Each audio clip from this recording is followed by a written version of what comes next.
Those arrested in connection to the assassination of Martinez Zogo have been taken from the State Defense Secretariat, said to the military court in Yaoundé twice to be listened by the State Council, and they were sent back to SEC. The way things are going, some Cameroonians are of the opinion that it is possible that at the end of the day, Cameroonians will be provided or presented a commando and not a commander. Do you think that way?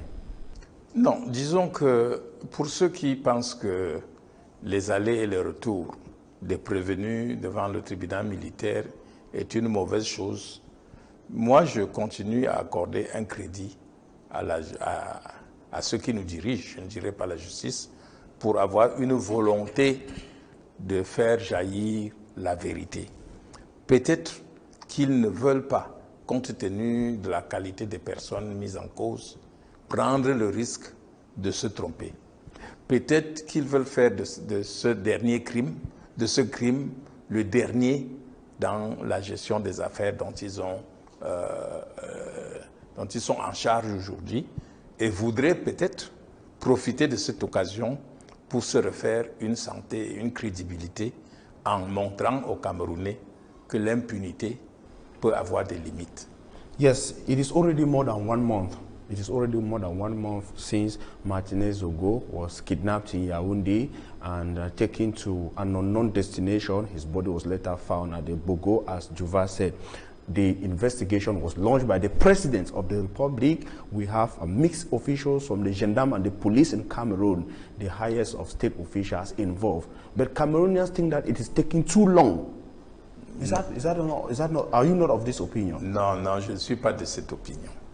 Nous avons fait 9 mois en prison pour qu'à la fin, on dit que la générosité du chef de l'État a demandé qu'on nous redonne notre liberté.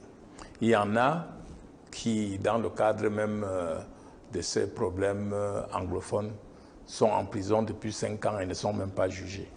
Donc, je dis qu'au lieu de se précipiter, il faut plutôt dire que la solution qui sera présentée au peuple sera la solution véridique. C'est-à-dire qu'à la fin, le peuple sera édifié par les conclusions qui sortiront des enquêtes. Nous ne sommes pas, parce qu'on n'aime pas quelqu'un, pour qu'on le prenne, qu'on aille le garder au cachot pendant des années comme on a fait avec nous. Nous voulons que le pouvoir se donne le moyen et toutes les possibilités de déterminer le degré de responsabilité de chacun dans cette horreur qui nous est arrivée. Et sachez que, compte tenu de la qualité des prévenus, chacun a peur. Parce que nous comprenons aujourd'hui quand même, il y a parmi eux quelqu'un qui avait le grade de ministre. Hein. Il avait le directeur général de la recherche extérieure a le titre, a le rang et prérogative d'un ministre. Vous avez un colonel qui est un grade supérieur, c'est le dernier grade personnel dans l'armée.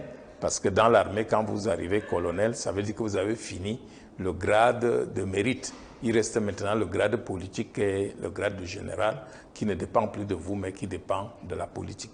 Disons que compte tenu de la qualité de ces gens, compte tenu qu'il s'agit également d'un homme sulfureux qui a défrayé la chronique en son temps, M. Amougou Belinga, c'est normal que les gens se donnent le temps de rassembler tous les éléments possibles, soit pour les inculper, soit pour les disculper.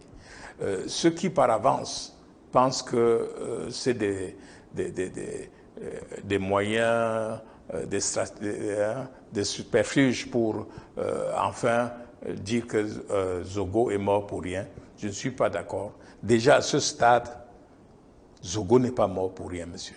C'est la première fois qu'on ouvre une enquête sur un crime. Il y a eu des gens, des personnalités qui dépassaient Zogo.